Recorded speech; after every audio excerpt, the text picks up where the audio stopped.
"Ma'am, you can't be in here." The voice was sharp, impatient, used to being obeyed. Evelyn Carter didn't look up right away. She stood in the center of the abandoned building's lobby, her hands folded calmly over the handle of her worn leather purse. Dust floated in the afternoon light, pouring through cracked skylights above. The place smelled like old paper, oil, and time itself. "I said you need to leave," the officer repeated, louder now. "This building is closed." Evelyn slowly turned.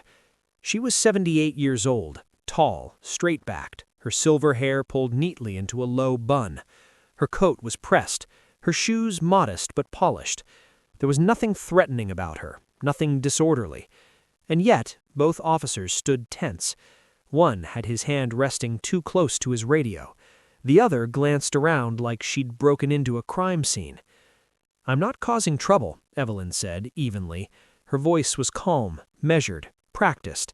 The voice of a woman who had learned long ago that raising it never helped. "That doesn't matter," Officer Barnes snapped. "This property is condemned. You're trespassing." "I'm not trespassing," Evelyn replied. Barnes scoffed. "Man, this building has been closed for over 15 years. There's no reason for you to be here." Evelyn's eyes drifted past him, up the grand staircase coated in dust, to the faded mural barely visible on the far wall, hands lifting books toward the sun. Her lips pressed together. "There is a reason," she said quietly. Officer Diaz stepped forward now, younger, jaw tight. "Look, we don't want to escalate this, but you need to leave immediately." Escalate. The word hung heavy in the air. Evelyn finally met his eyes. "I've waited a long time to come back. I won't be rushed out like a criminal." Barnes let out a short laugh. "Come back from where? This place has been locked up since before you—" He stopped himself, but the implication was already there. Evelyn felt it anyway. She reached into her purse, slowly. Both officers stiffened instantly. "Don't," Diaz warned. Evelyn paused, then gently pulled out a folded photograph instead of whatever they'd feared. She looked down at it, her thumb brushing the edge.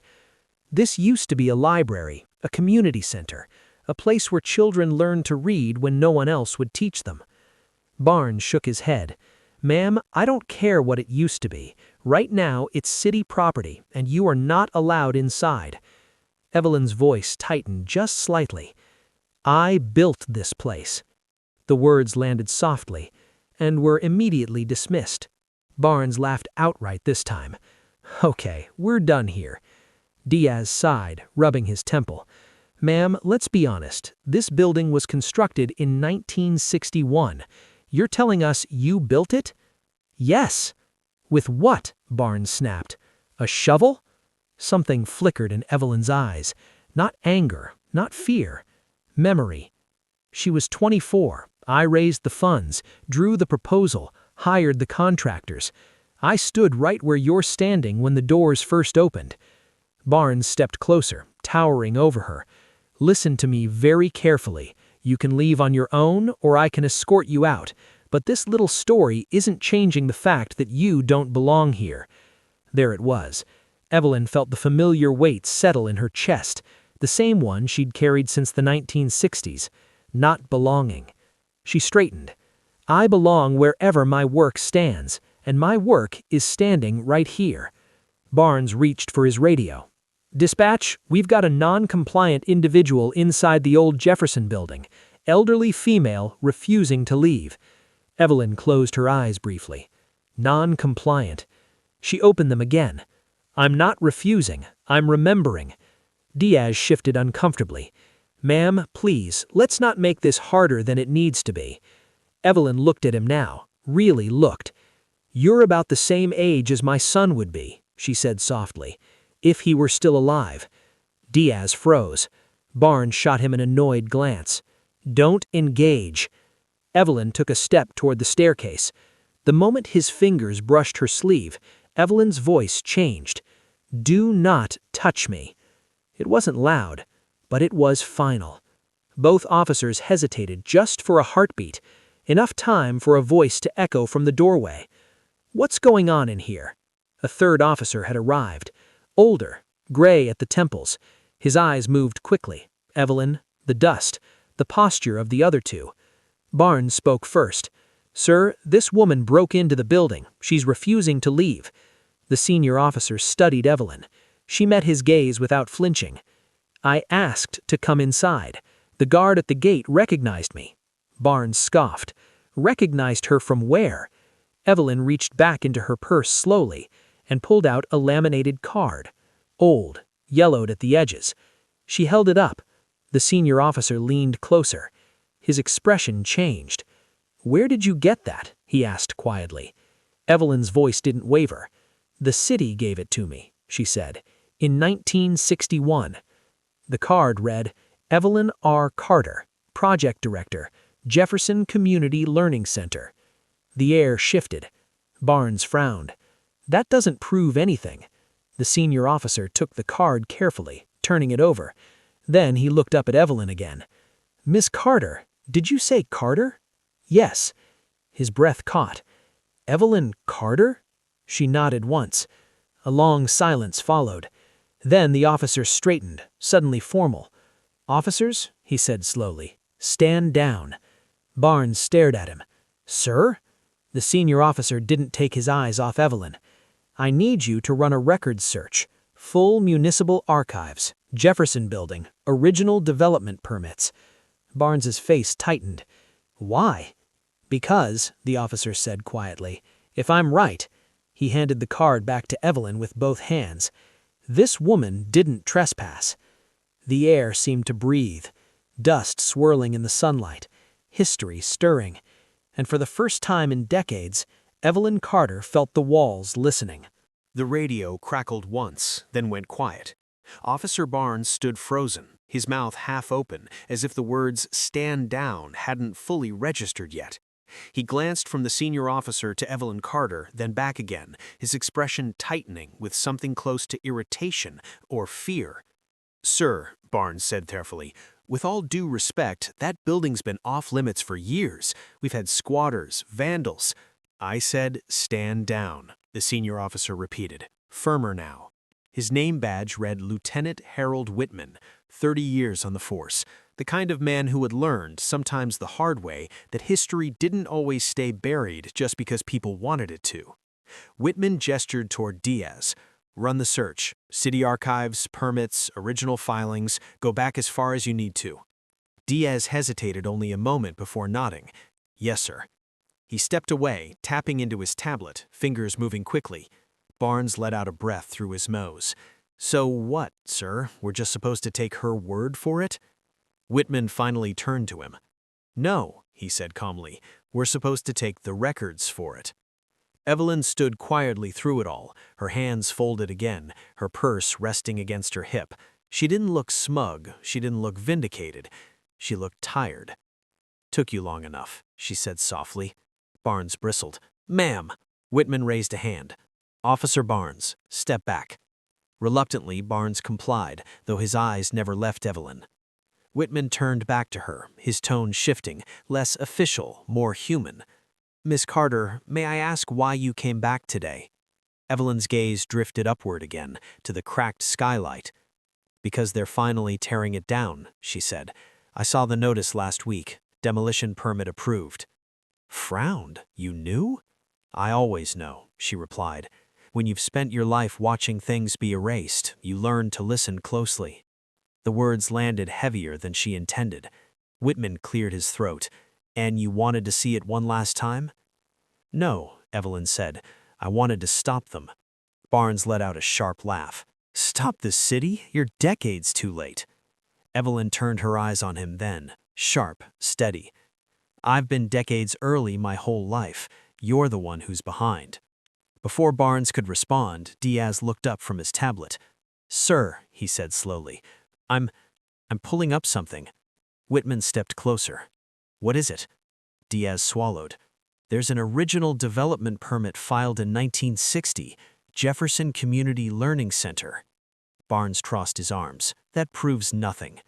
Diaz continued, his voice growing more uncertain with every word. "Project Director listed as Evelyn R. Carter." The lobby went silent. Whitman exhaled slowly. Barnes's face reddened. Names can match, doesn't mean— There's more, Diaz interrupted, his eyes glued to the screen. Funding sources, private donations, church coalitions, and— He paused. Denied municipal grants. Whitman's jaw tightened. Denied? Evelyn nodded once. 3 times, she said. They said a library wasn't necessary for our neighborhood. Barnes scoffed. So what? That was 60 years ago. That was segregation, Evelyn replied evenly. The word hung between them. Diaz scrolled again. There's a city council memo attached. It mentions concerns about, undesirable gatherings. Whitman closed his eyes briefly. Barnes shifted uncomfortably. Evelyn spoke again, her voice calm but edged with steel. That was their way of saying they didn't want black children reading. Whitman opened his eyes. Miss Carter, this building, it was privately funded? Yes, she said.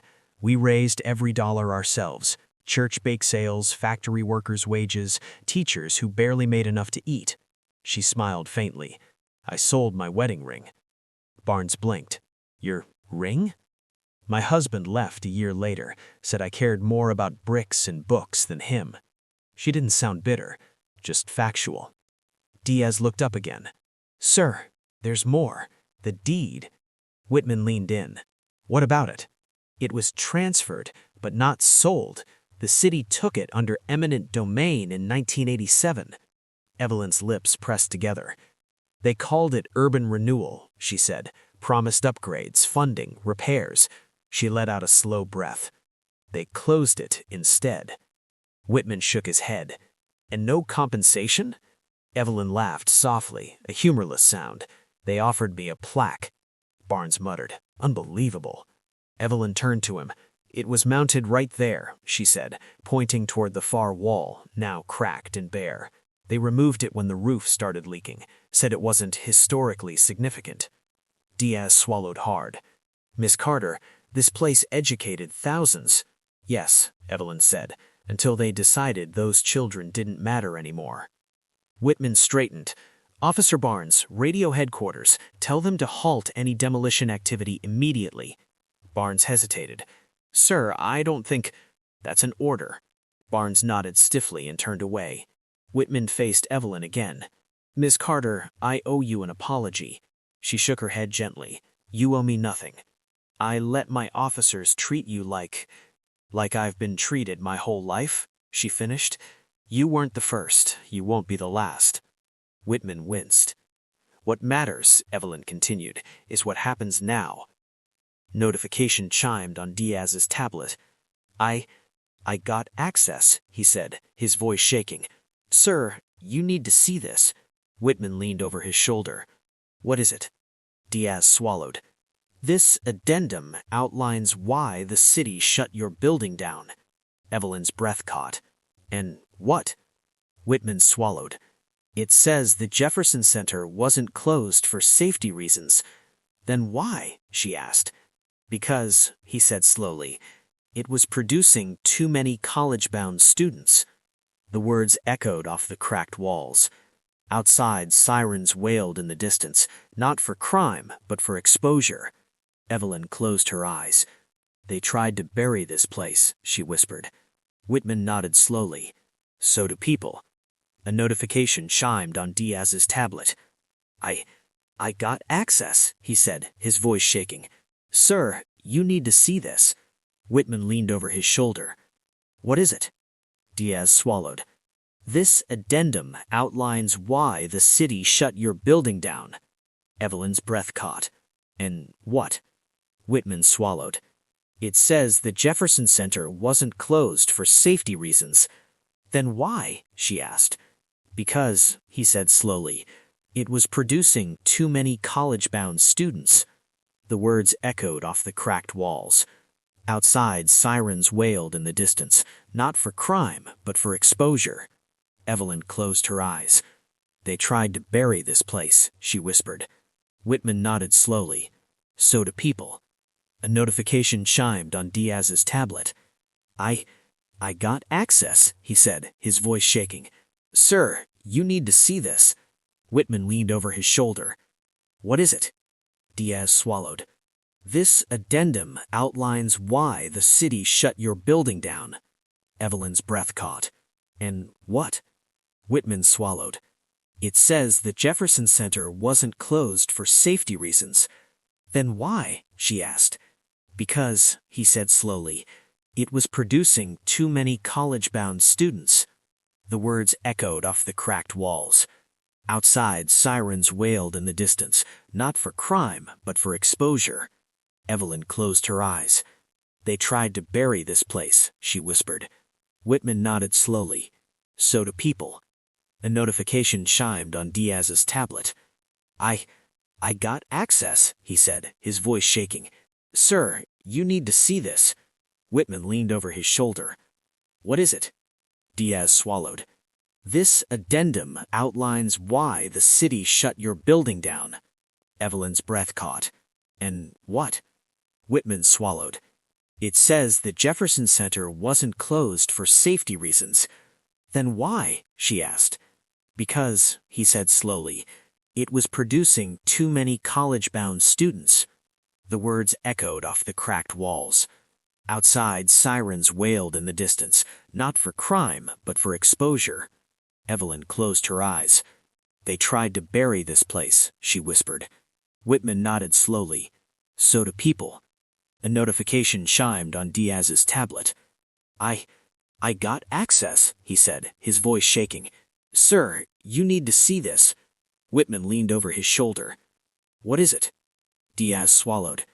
This addendum outlines why the city shut your building down. Evelyn's breath caught. And what? Whitman swallowed. It says the Jefferson Center wasn't closed for safety reasons.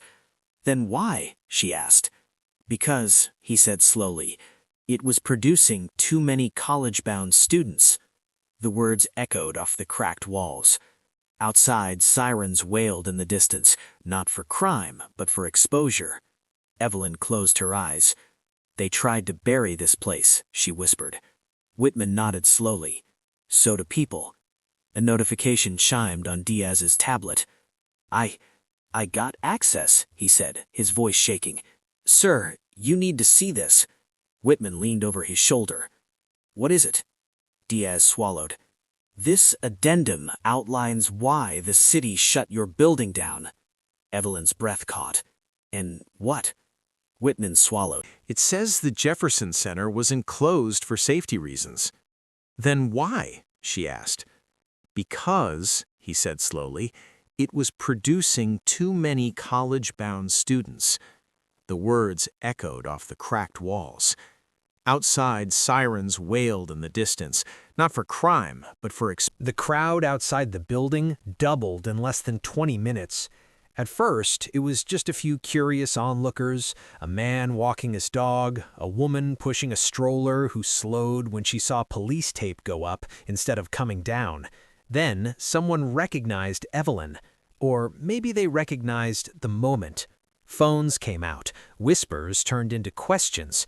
Questions turned into voices raised just loud enough to be heard through cracked windows. Why'd they stop demolition? Who's that lady? Did you hear what the cops said? Inside the Jefferson Center, the air felt heavier now, thick with something more than dust and memory. It felt like reckoning. L.T. Whitman stood near the old front desk, radio pressed to his shoulder, speaking in clipped, careful tones. Yes, I understand. No, sir, I'm not speculating. I'm reading directly from city records. Officer Diaz sat on the edge of a broken chair, tablet balanced on his knee, eyes scanning document after document, as if the screen might suddenly bite back. Barnes hovered near the door, arms crossed tightly, jaw clenched. He looked less certain than before, less sure of his footing. Evelyn remained where she was, near the center of the room, as if the building itself had anchored her there. "This used to be the reading circle," she said quietly. Whitman looked up. "Ma'am?" She gestured toward a patch of sunlight on the floor. "Every Saturday morning, kids would sit right there. We'd read aloud. Langston Hughes, Zora Neale Hurston, sometimes Shakespeare, just to prove a point." Barnes scoffed despite himself. "To who?" Evelyn turned her head slowly. To anyone who said we couldn't. Diaz glanced up from his tablet. Miss Carter, how many students pass through this place? She thought for a moment. Over 25 years? Thousands. Whitman raised his brows. That's a lot of lives. Yes, and a lot of futures that didn't end where the city expected them to. Barnes shifted. So you ran a library? Evelyn smiled faintly. A library, tutoring center, community hall, safe place. She paused. A refuge. Her gaze drifted again, this time to a far corner where only a faint outline remained on the wall, the ghost of a mural long scraped away. We painted that ourselves, she said. Children from the neighborhood. Took us weeks. It showed black scientists, doctors, teachers. She let out a breath. Someone complained it was too political. Whitman frowned. Political how? Evelyn met his eyes. By existing. Before Whitman could respond, Diaz's tablet chimed again. Sir, I'm pulling personnel files now. City council members from the 80s. Planning commission. Whitman walked over. Anything relevant? Diaz nodded slowly. There's a pattern. Multiple closures of community centers like this one. All in the same districts. Barnes frowned. Correlation doesn't mean causation? Diaz finished. Not usually, but this is deliberate. Evelyn wasn't surprised. They called it streamlining, budget efficiency, progress. She shook her head. Progress for who? Whitman rubbed his jaw. Miss Carter, why didn't you fight this harder back then? She looked at him, eyes sharp but weary. I did. Barnes frowned. Then how'd they win? Evelyn smiled sadly. Because fighting takes money and time and lawyers who answer your calls. She took a step forward, her voice dropping. And because when a black woman raises her voice too loud, she's labeled difficult, uncooperative, a problem. The words hit Barnes harder than he expected. He looked away. Outside, a shout rose from the crowd, a reporter's voice. Ma'am, is it true you built this place? Whitman cursed under his breath. Press already. Evelyn straightened her shoulders. I've waited 60 years. I can wait 60 more, but the truth won't. Whitman nodded. We'll handle them. But the truth didn't wait. A young woman pushed past the tape, early 20s, backpack slung over one shoulder, phone still recording. That's her. That's Miss Carter. Barnes stepped forward instinctively. Miss, you need to... It's okay, Evelyn said gently. Let her speak. The young woman froze when Evelyn looked directly at her. My grandmother used to talk about you. She learned to read here. Evelyn's eyes widened slightly. What was her name? Lillian Brooks. Evelyn smiled, the years falling away in an instant. She loved poetry, always wanted to be a teacher. She was, the young woman said, her voice trembling. 30 years. Silence followed. Then another voice from outside, older, male. That place saved my life. Whitman turned toward the door. A man in his late 60s stepped forward, leaning on a cane. His suit was worn but pressed, his posture proud. I grew up 2 blocks from here. If not for Miss Carter, I'd have ended up dead or locked up. Instead, I became an engineer. More voices joined. She taught my brother math. She helped me fill out college forms. She kept us off the streets. The building filled with stories. Each one hit harder than the last. Barnes swallowed. He had enforced laws his entire career, guarded buildings, moved people along, trusted that the system, flawed as it was, leaned toward justice. Standing there now, surrounded by proof otherwise, something cracked. Whitman stepped closer to Evelyn. Miss Carter, this is no longer just a property dispute. She nodded. It never was. Diaz looked up again. Sir, I'm pulling follow-up actions. Whitman stiffened. What kind? A directive, Diaz said, to monitor Miss Carter. Evelyn's breath hitched. Monitor? Barnes repeated. For what? Diaz swallowed. For subversive influence. Whitman's hands curled into fists. They kept files on me, Evelyn said quietly. I suspected as much. Barnes stared at her. You knew? "When you live under scrutiny long enough," she said, "you feel it." The crowd outside erupted again as more people arrived, former church members, former students, even a local councilwoman who had recognized the address. Cameras flashed. Whitman took a deep breath, then keyed his radio. "HQ, this is Whitman. We're escalating this to internal affairs in the city attorney's office, effective immediately." Barnes blinked. "Sir?" Whitman met his eyes. "You don't cover this kind of thing up." Evelyn studied Whitman closely. "You're choosing a hard road, Lieutenant." He nodded. "Some roads should have been taken a long time ago." A reporter's voice cut through the noise. "Ma'am, do you plan to sue the city?" Evelyn turned toward the door, her silhouette framed by sunlight and history. "No," she said clearly. "I plan to tell the truth." The room went quiet.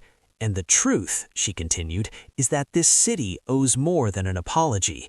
Barnes felt a strange tightening in his chest. For the first time since putting on the badge, he wondered how many truths he had been trained not to see. Diaz closed his tablet slowly. "Sir, if this goes public—" Whitman nodded. "It already has." Outside, sirens approached, not in warning, but in response. Evelyn looked once more around the room. "I built this place to give children a future," she said. "It looks like it's time it gave the city one too." As the doors opened wider and the crowd surged forward, one thing became clear. The Jefferson Center was no longer abandoned. It was awake, and it was about to speak. The sirens stopped just short of the curb. Not rushing, not blaring. Measured, controlled, like the city itself was holding its breath. Two black sedans rolled in behind the patrol cars, their tinted windows reflecting the growing crowd. The Jefferson Center's crumbling facade now stood under a glare of cameras, flashing lights, and something far more dangerous than public attention: accountability. Lieutenant Whitman stepped forward instinctively, positioning himself slightly in front of Evelyn Carter as the first sedan door opened. A man in a tailored charcoal suit emerged, silver hair combed perfectly into place. He didn't look at the crowd. He didn't look at the building. He looked straight at Evelyn. "Miss Carter," he said coolly, "I'm Thomas Klein, Deputy City Attorney."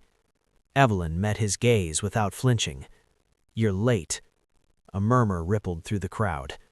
Klein's lips tightened, but his voice stayed smooth. "This situation has escalated unnecessarily." Barnes stiffened. "Sir, with respect." Klein raised a hand, silencing him without even turning his head. "I'm aware of what you think is happening, officer." Whitman stepped forward. "Sir, we have documented evidence that—" "That will be reviewed internally," Klein interrupted. "Right now, we need to restore order." Evelyn tilted her head. "Order," she repeated. "Is that what you called it when you shut us down?" Klein's eyes flicked to her sharply. "This is not the time for revisionist history." "No," she said quietly. "It's the time for truth." Klein exhaled slowly, like a man losing patience with a stubborn child. "Miss Carter, the city recognizes your sentimental attachment to this property, but legally—" "I own it," Evelyn said. The words landed like a dropped plate. Klein blinked. "Excuse me?" "I never sold the land. I leased it to the city under a renewable agreement. That agreement was never lawfully terminated." Diaz sucked in a breath. "Sir, that matches the records." Klein's jaw tightened. "Those records are incomplete." Evelyn smiled, but there was no warmth in it. "Then why did you send letters to my old address demanding I vacate my building?" Cameras surged closer. Klein glanced at the reporters for the first time. "This is becoming a spectacle." "You made it one," Evelyn replied. Behind Klein, a second figure stepped out of the sedan, a woman in her 40s, city badge clipped to her blazer. "Internal affairs," she said briskly. "We're here to collect documents." Whitman nodded. "I'll escort you." Klein's calm cracked. "That's not necessary." The woman's gaze didn't waver. "It is now." Barnes felt something shift in his chest, a weight he hadn't realized he'd been carrying. The line had been crossed. Not by Evelyn, by the city. As Internal Affairs entered the building, Evelyn turned slightly, her voice low but steady. "They're afraid," she said. Whitman frowned. "Of what?" "Of the paper trail," she replied, "and of what it says about who they chose to silence." The crowd outside grew louder as word spread. "Did you hear that? She owns it? They tried to erase her?" Klein stepped closer to Evelyn, lowering his voice. "You should be careful, Miss Carter. Public sentiment turns quickly." Evelyn leaned in just enough for him to hear. "So does history." For a moment, they stared at each other. Power versus persistence. Then, a young officer jogged up. "Lieutenant, demolition crews still staged 2 blocks down." Whitman's eyes hardened. "Tell them to stand down." Klein snapped. "They're under city contract." Whitman didn't look at him. "Not today." The officer hesitated, then nodded and ran. Klein's voice sharpened. "You're overstepping." Whitman finally turned. "No, sir. I'm doing my job." Behind them, Internal Affairs emerged, carrying boxes. Diaz watched as labels were slapped on them. Zoning, community outreach, security surveillance. Surveillance. Evelyn's breath hitched, just slightly. Barnes noticed. "You okay quietly?" "They watched us," she said. "The kids, the volunteers, all of it." Barnes clenched his jaw. "That's not right." "No," she agreed. "It's fear dressed as law." A reporter pushed forward. "Miss Carter, do you believe this was racially motivated?" The question hung heavy. Evelyn didn't answer immediately. She looked around, at the building, at the officers, at the faces in the crowd who looked like her students grown older. "Yes," she said finally, "and strategically enforced." Gasps rippled. Klein snapped. "That's an accusation." "No," she said calmly. "It's a pattern." Suddenly, a voice cut through the noise. "Miss Carter!" A woman pushed forward, gray hair pulled back tightly, eyes burning. "I was on the council in '88. I voted for the closure." The crowd went silent. "I was wrong," the woman said, voice cracking. "We were told it was temporary. We were lied to." Klein spun. "You shouldn't be." The woman ignored him. "They said it was about budget cuts, but the funding was rerouted." "To where?" someone shouted. The woman swallowed. "To private developments." The building seemed to shudder under the weight of it. Evelyn closed her eyes briefly. "So that's where it went," she murmured. Whitman's radio crackled again. "Lieutenant, media's requesting a statement." He looked at Evelyn. "Would you like to speak?" She straightened slowly. For decades, she had spoken in classrooms, in meetings, in quiet rooms where no one listened. Now, the world was watching. She stepped forward, the silver in her hair catching the sun. "I was told to leave this building today, a building I built with my own hands, for children this city had already written off." She paused.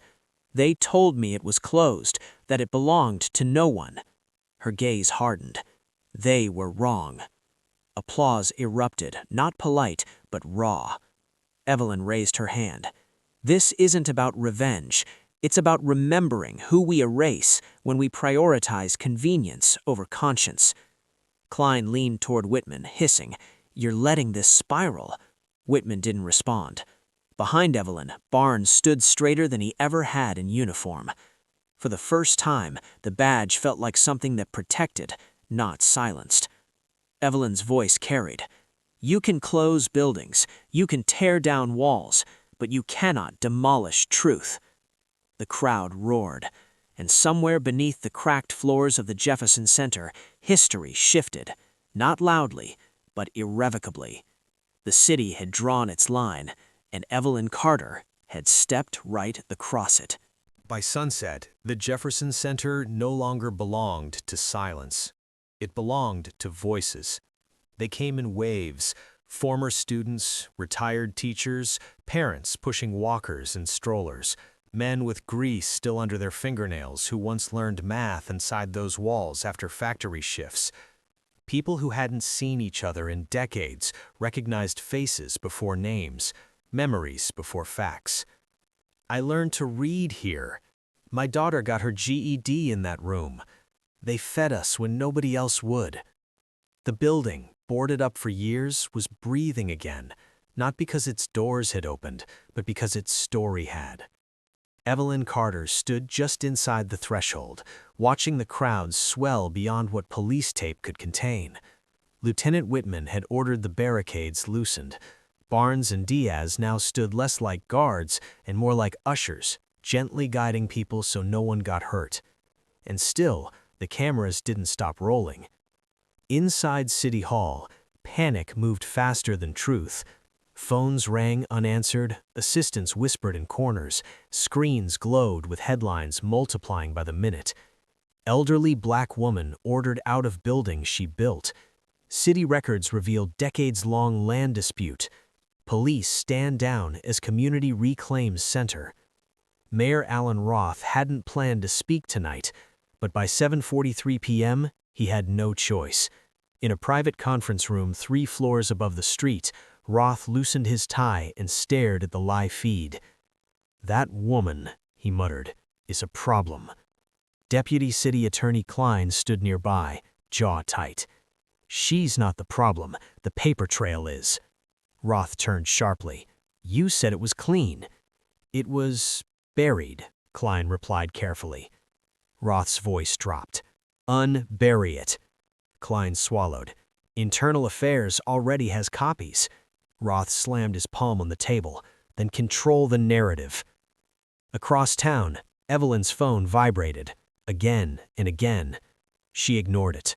She was sitting on the steps now, exhaustion settling into her bones. Barnes stood a respectful distance away, watching the way people approached her, not as a celebrity, but as a witness. A young woman knelt beside her. "Miss Carter, my grandmother learned sewing here in the 70s. Evelyn smiled faintly. "Then your grandmother stitched this place together." The woman laughed softly, tears in her eyes. Diaz approached quietly. "Ma'am, the mayor's office is requesting a private meeting." Evelyn didn't look up. "Tonight?" "Yes." "No." Diaz hesitated. "They're saying it's urgent." Evelyn finally met his eyes. "So was keeping promises." He nodded once, understanding. From across the street, a chant began to rise, slow at first, then steady. "Let her stay. Let her stay." Whitman turned sharply. "All right, let's keep this peaceful." Barnes felt something twist in his chest. He'd worn the uniform for 12 years. Tonight was the first time he understood how heavy silence could be. Evelyn rose slowly, lifting a hand. The chant faded. "You don't have to shout for me," she said gently. "I've been heard." The crowd stilled. "But understand this, if they take this building again, it won't be quietly." A ripple of approval followed. Behind the scenes, the cracks widened. Internal Affairs worked through the night. Files revealed surveillance orders signed under vague security concerns, funding reallocation memos that rerouted maintenance money to private developments, emails that referred to the Jefferson Center as non-essential. Non-essential. At 12:02 p.m., the first resignation email landed. A mid-level zoning official, quiet, anonymous, quick. By midnight, 2 more followed. At 12:31 a.m., a former councilman released a statement. "I regret my role in the decision to close the Jefferson Center. The process lacked transparency and disproportionately harmed the community it served." The word disproportionately echoed like an accusation. Back at the building, the crowd thinned but didn't leave. People brought folding chairs, coffee, candles.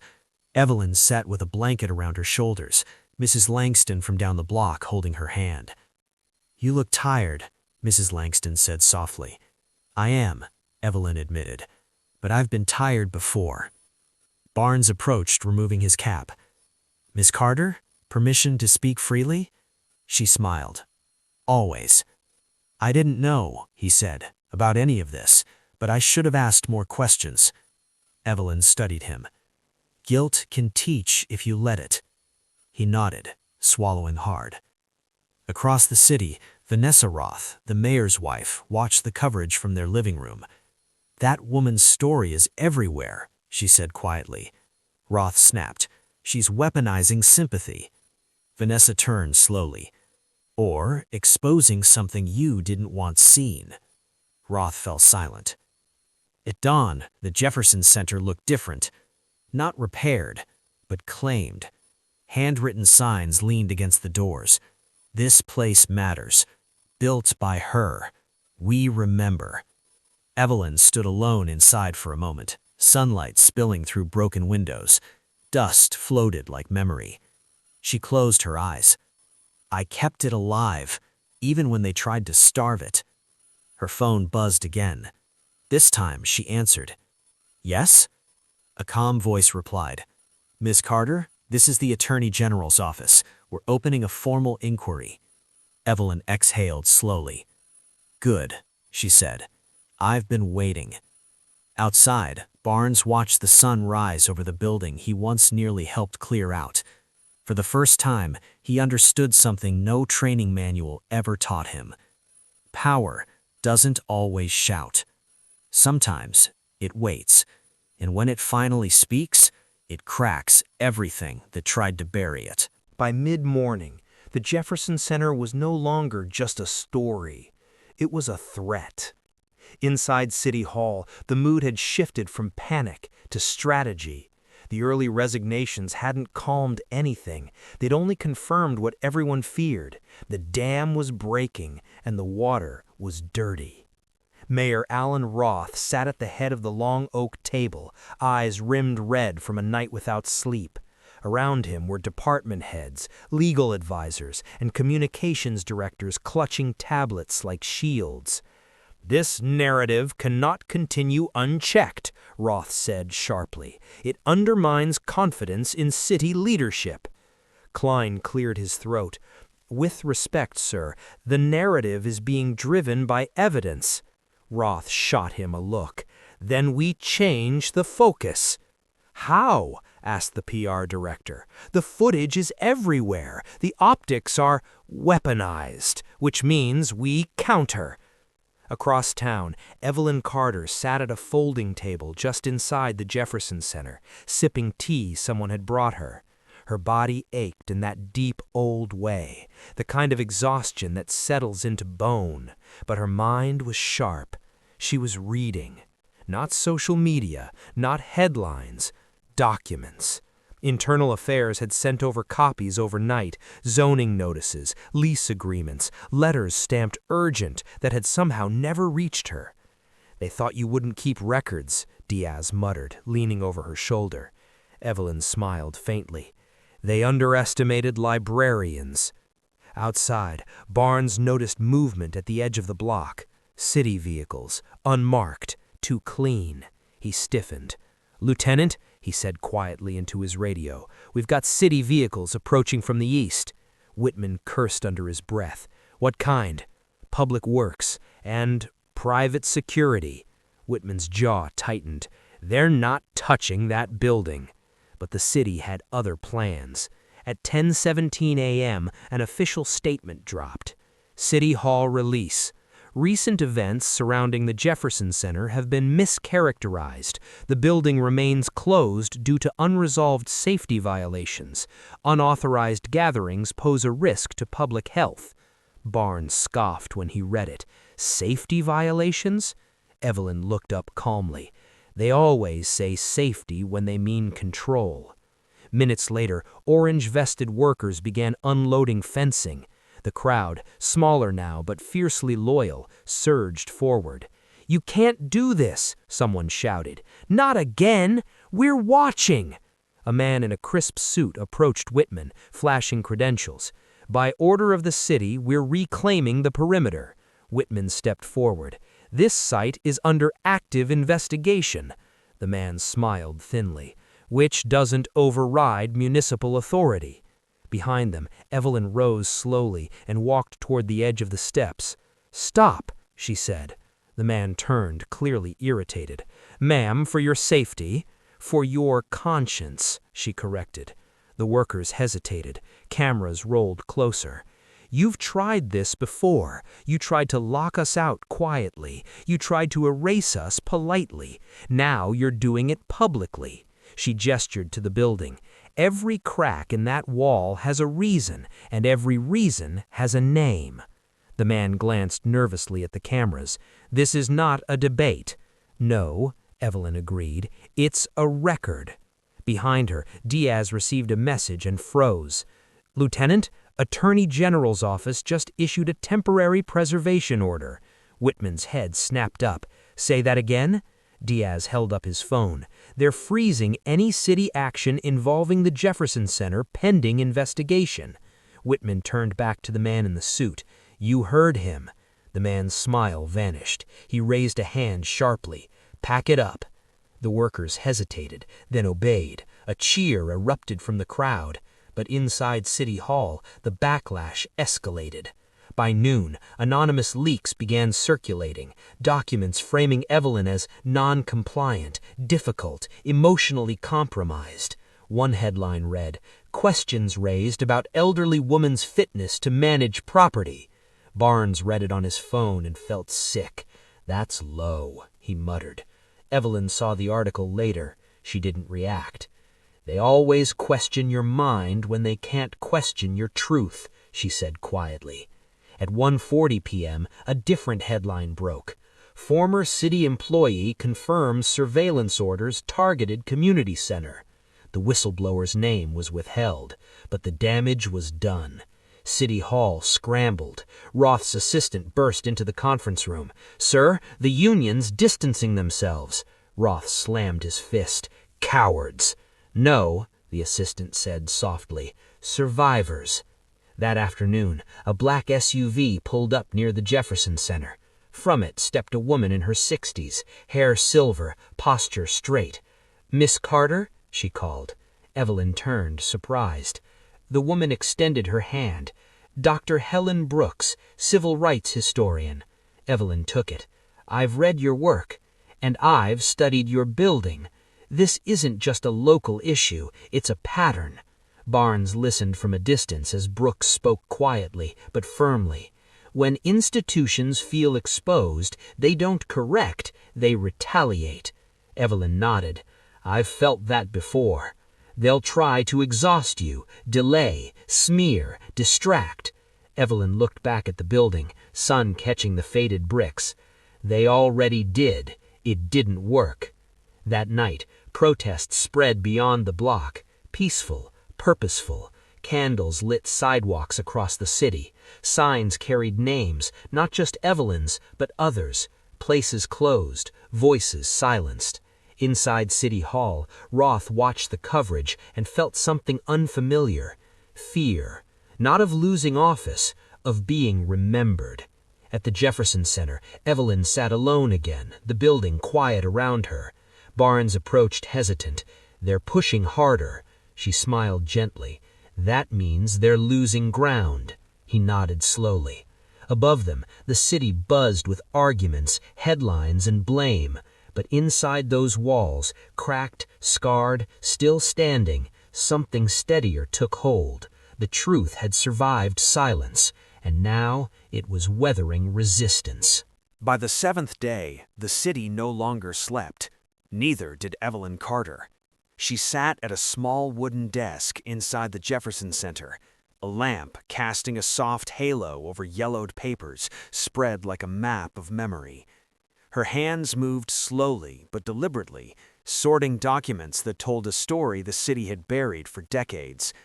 Deeds, blueprints, council meeting minutes stamped approved, then quietly amended years later. Each page was proof, each signature a fingerprint.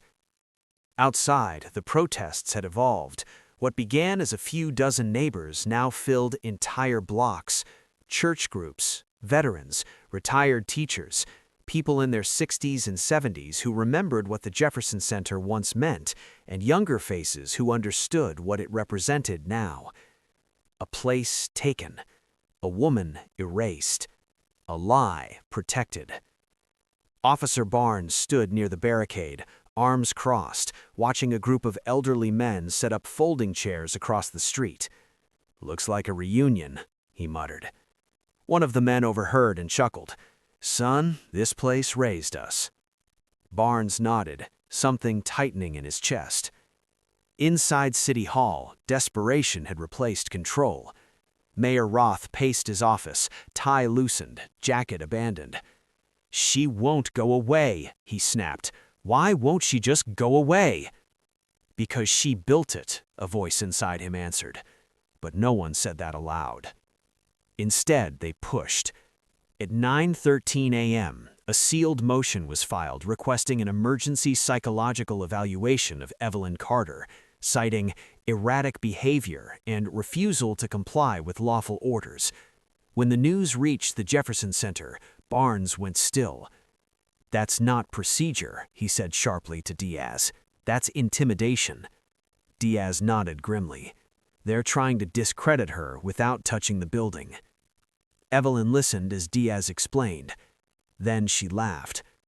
A soft laugh. Not bitter, not afraid. "They used that on my mother. Didn't work then either." By noon, a judge denied the motion. Publicly. The reason was brief but devastating. The court finds no evidence supporting claims of incompetence. The petitioner appears misusing legal mechanisms for reputational harm. The backlash was instant. Social media erupted. Hashtags spread faster than city statements could contain them. "She built it." "Jefferson Truth." "Still standing." National outlets picked up the story. But the real break came quietly. At 2:47 p.m., an elderly man approached the Jefferson Center carrying a leather briefcase. He walked slowly, leaning on a cane, eyes sharp despite his age. Barnes intercepted him. "Sir?" "I'm here to see Evelyn Carter. She'll recognize my name." Barnes radioed it in. Moments later, Evelyn emerged, Ernie, eyes widening. "Samuel Reed?" she whispered. The man smiled sadly. "Hello, Evie." They sat together inside, the door closing behind them. Reed opened the briefcase and removed a single ledger. "I kept this. Didn't think I'd live long enough to use it." Inside were handwritten notes from zoning meetings in the 1970s, meetings that never made it into official records. "We were pressured," Reed admitted. "Threatened funding, careers, families." Evelyn closed her eyes. "And you?" she asked. "I folded," he said quietly. "But I never forgot." The ledger detailed everything. Votes changed after adjournment, properties reassigned, the Jefferson Center listed under temporary municipal stewardship. Temporary that lasted 40 years. When the ledger was photographed and released, the city cracked. By evening, 3 former council members issued statements of apology. One resigned from an advisory board. Another went silent entirely. Mayor Roth called an emergency press conference. His voice shook as he read from prepared remarks. "Mistakes were made." The crowd watching from outside City Hall laughed bitterly. At the Jefferson Center, candles burned late into the night. Evelyn sat on the steps, wrapped in a coat someone had brought her. Barnes stood nearby. "They're running out of places to hide." She nodded.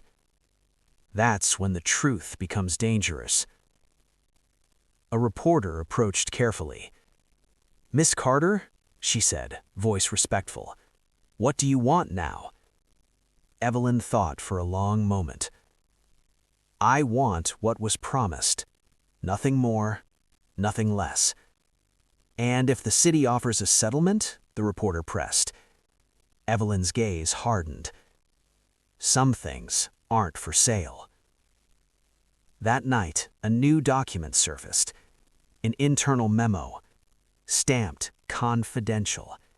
It detailed plans from decades earlier to rebrand the Jefferson neighborhood, including strategic closures of community institutions. The Jefferson Center was listed first. The memo ended with one line: "Minimal resistance anticipated." By morning, that line was everywhere, printed on signs, painted on sidewalks, spoken into microphones. Minimal resistance. The city had never been so wrong. At dawn, church bells rang across the neighborhood, not in mourning, in warning. Inside City Hall, Roth stared at his reflection in the darkened window. His phone buzzed again. Attorney General's office. He didn't answer. At the Jefferson Center, Evelyn stood alone in the main hall, sunlight spilling through dusty windows. She touched the wall where a plaque once hung. "They tried to erase us," she said softly to the empty room. Outside, the crowd gathered again. Bigger. Louder. Unafraid. The truth had broken the silence. And now, there was nowhere left for the city to run. The city woke up, knowing it was already too late. By the time the sun crept over the courthouse dome, news vans lined the streets like sentries. Microphones were tested, cameras adjusted, anchors practiced solemn expressions meant for history, not scandal. Inside City Hall, the air felt thin. Mayor Roth sat alone in the council chamber, staring at the empty seats where allies once sat comfortably. Overnight, 3 more officials had resigned. Another had lawyered up. The Attorney General's office had announced a formal investigation into historic property misconduct in civil rights violations. For decades, the city had buried the truth under procedure and paperwork. Now it was clawing its way back up. And at the center of it all stood Elena Carter. She arrived at the Jefferson Center just after 9 a.m., walking slowly but upright, dressed simply in a gray coat and sensible shoes. No entourage, no press handler, just her. Officer Barnes opened the door for her. "You ready?" he asked quietly. Evelyn looked around the building, the scuffed floors, the faded murals, the place where laughter once echoed freely. "I've been ready since 1978, she said. Across the street, the crowd was already forming. Neighbors, church leaders, former students, people who had grown old waiting for the truth to catch up. When Evelyn stepped outside, the noise softened.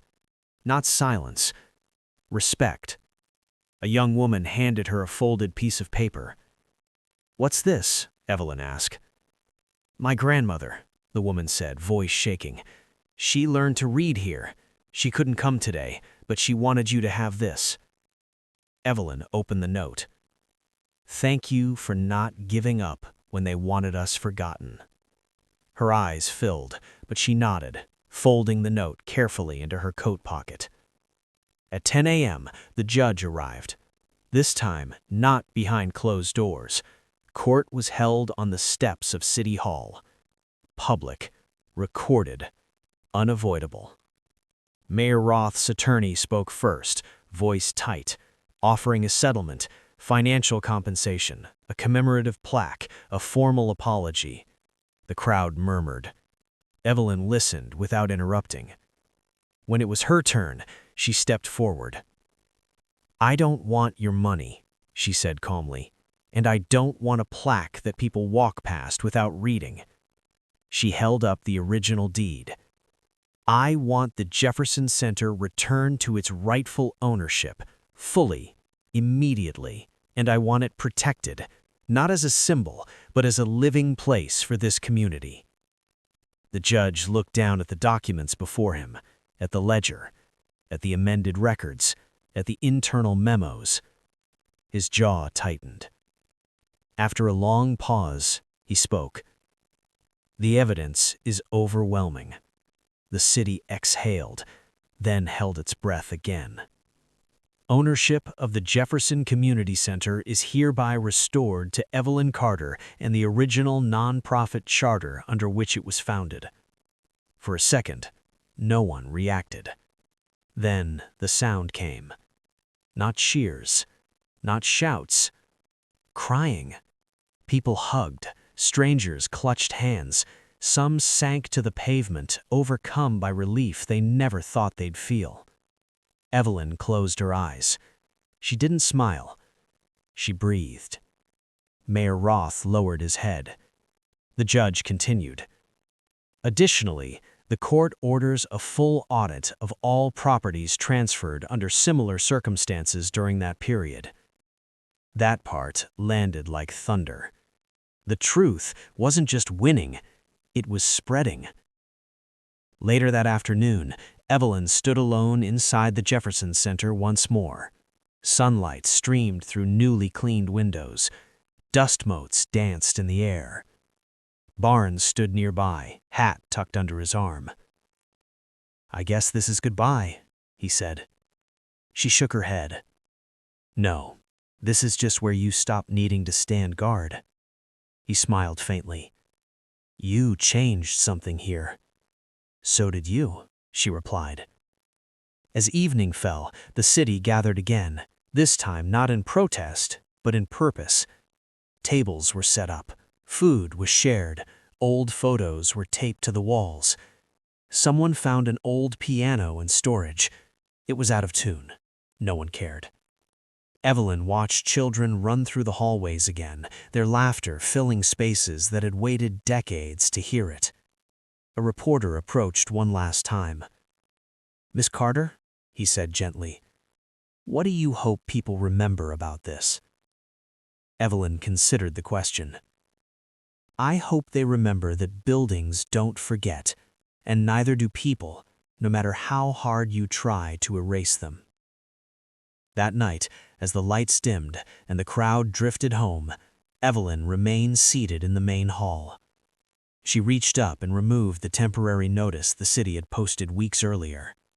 "Closed by order of the city."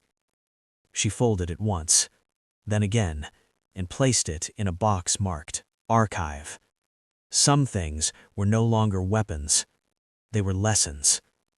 Outside, the Jefferson Center stood tall against the dark, not reclaimed by force, but by truth, patience, and a woman who refused to leave a place she built. And for the first time in a very long time, the city understood something it should have learned decades ago. You can delay justice. You can bury it.